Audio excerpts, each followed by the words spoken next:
You've faced Strahd's wrath before, but this year, something darker lurks on the horizon. Forget the vampire lord of Barovia and prepare your table for 10 new nightmares that will chill your players to the bone. Hey there, adventurers. This is Short Rest Studios, and my name is Judd. Halloween is scratching at the door, and horror-themed game nights are a time-honored tradition at D&D tables everywhere. But as great as Curse of Strahd is, maybe you and your players are ready for something a little different. Today, I'm running down 10 horror tabletop role-playing games for you to try this spooky season instead of heading to Barovia one more time. Now, I haven't played every single one of these games, but I think they're all incredibly cool for one reason or another. I'm going to rank them by how excited I am about each game. You might have other opinions, and that's cool. Go ahead and drop those in the comments. And you want to hang out till the end because I'm dropping one bonus game. You know what's not scary? How comfortable this shirt is from Into the AM. Seriously, I love these shirts. The material is super soft, they fit great, and the designs are gorgeous and unique. And they don't just have t-shirts, they've got hoodies, flannels, pants, everything you need. Go to intotheam.com/shortreststudios and you'll get 10% off your entire order. Coming in at number 10, Dread. In Dread, players have to make the kind of decisions you hope you never have to in real life. It's extremely rules light, so if you're looking to put a Halloween game night together quickly, it could definitely be your go-to. Characters don't have stats. Instead, the GM gives each player a questionnaire that shapes their character. The chance of death in Dread is very high, like 100%. You're gonna die. And instead of dice, players resolve their actions with a Jenga tower, which is frankly brilliant. The game really captures the tension of its title by putting you through the real tension of gently removing that one block while praying that the whole tower doesn't collapse on your turn. At number 9 is Vampire the Masquerade. Vampire the Masquerade is a classic. Each player is a vampire navigating a complex world of factions and hidden agendas, all while fighting the relentless hunger for human blood that threatens to drive you to horrible lengths to satisfy it. Vampire brought us the World of Darkness system. It uses a D10 dice pool to resolve challenges. Basically, you roll a number of D10s equal to the sum of 2 of your character's traits.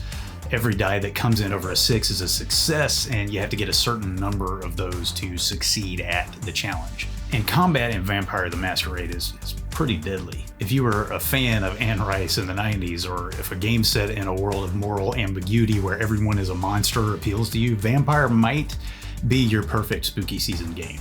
For number 8, we stay in the World of Darkness with Werewolf the Apocalypse. This game trades out the politics of its vampire cousin for environmental and spiritual horror.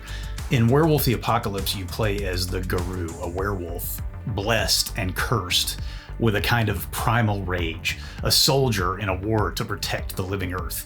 You fight against a greedy and power-hungry human civilization that's responsible for the state the world is in. Werewolf uses the same type of dice pool system as Vampire the Masquerade, but instead of fighting the hunger, a key element is managing your character's rage, which affects shape-shifting and more. If you dig the vibe of Vampire the Masquerade but want something that gives a little more to physical combat, Werewolf might be what you're looking for.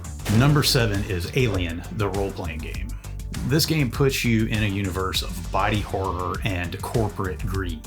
You've got synthetic people, space truckers, marines, and xenomorphs, all the things you love about the Alien franchise. Alien is built on Free League Publishing's Year Zero engine, which uses fairly straightforward D6 dice pool mechanics. You roll D6s and 6s are successes, but it adds stress dice to the mix. Players can add extra dice to their rolls that help them out in stressful situations. But this can work against them. As the situations they find themselves in become more and more terrifying, they gain stress dice, which can increase their chances of success, but can also make them more likely to panic. If you're a fan of the Alien film franchise, especially the first one like I am, Alien the role-playing game is probably a no-brainer. At number 6, Monster of the Week. This is a modern-day world where most people don't know that monsters exist, but you know they're real, and it's your job to bring them down. It's a fast-paced and easy-to-learn urban fantasy/horror game where you hunt monsters and solve paranormal mysteries. Monster of the Week is based on the Powered by the Apocalypse system. You just roll 2d6 plus modifiers to resolve actions, and the focus is really on storytelling and role-playing. You've got actions like investigate a mystery or kick some butt. I'm trying to keep it family friendly, guys. And even if you fail a roll, you get XP for learning from your mistakes. Monster of the Week moves fast, and it's a great introduction for those new to the tabletop RPG hobby. If you love TV shows like Supernatural or Buffy the Vampire Slayer or The X-Files, you will most likely dig Monster of the Week. Coming in at number 5,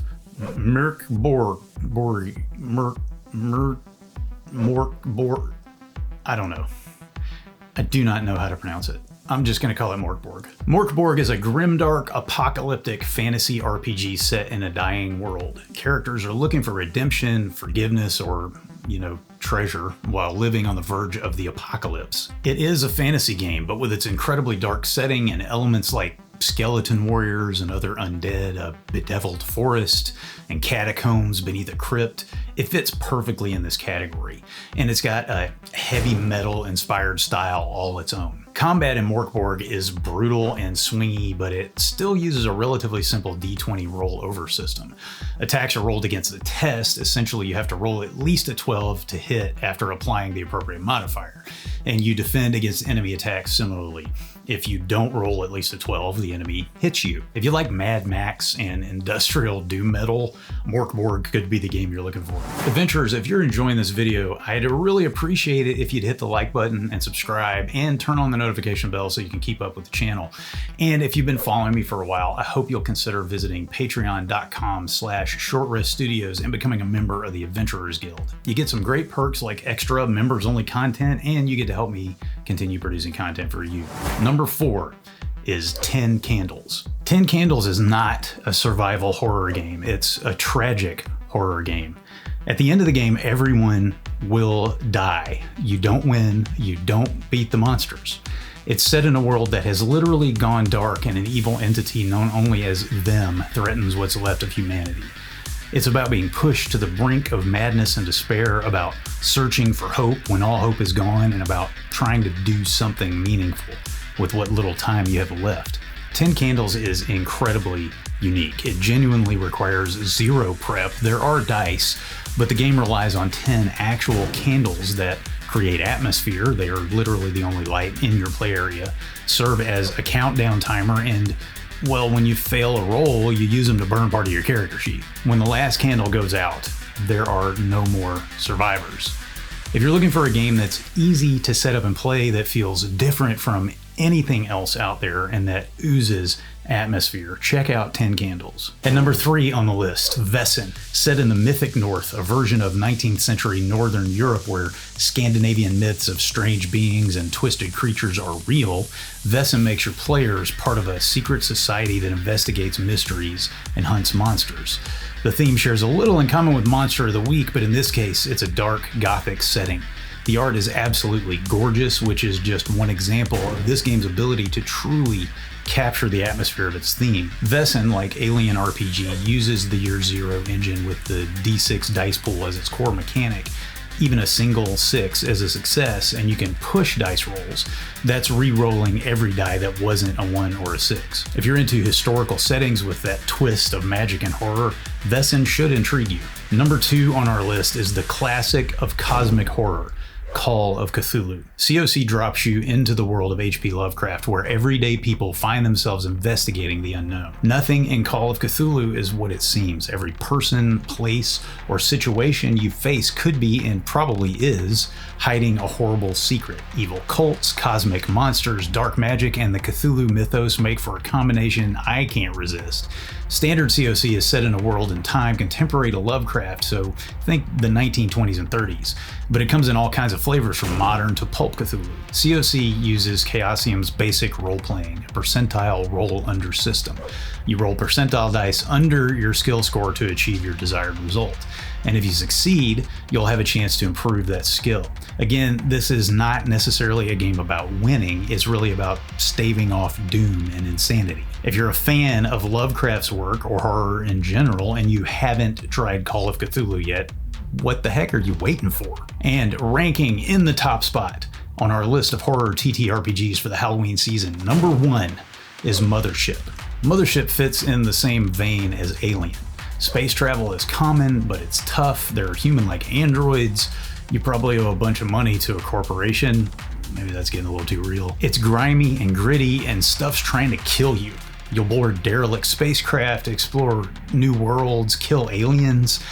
Anything could happen. Sure, there might be Lovecraftian horrors threatening you, or you could just be murdered by another crew member who went crazy. It's like the sadistic love child of Call of Cthulhu and Traveler. Mothership uses a D100 roll under system like COC, where you have to roll a D100 under your stat to resolve an action. And like Alien, it has stress and panic mechanics that keep the tension high. Every time you fail a check or save, you gain 1 stress. Then if you make a critical failure, or if the game master, known as the warden, determines the situation warrants it, you roll a panic check. You roll 1d20 against your current total stress. The more stressed you get, the more likely you are to completely lose it, and you take on some debilitating condition. If you love movies like Alien or Event Horizon, you want to check out Mothership. All right, adventurers, I promised you a bonus, and here it is. Pirate Borg. If you like Morkborg and pirate stories, you will totally dig Pirate Borg.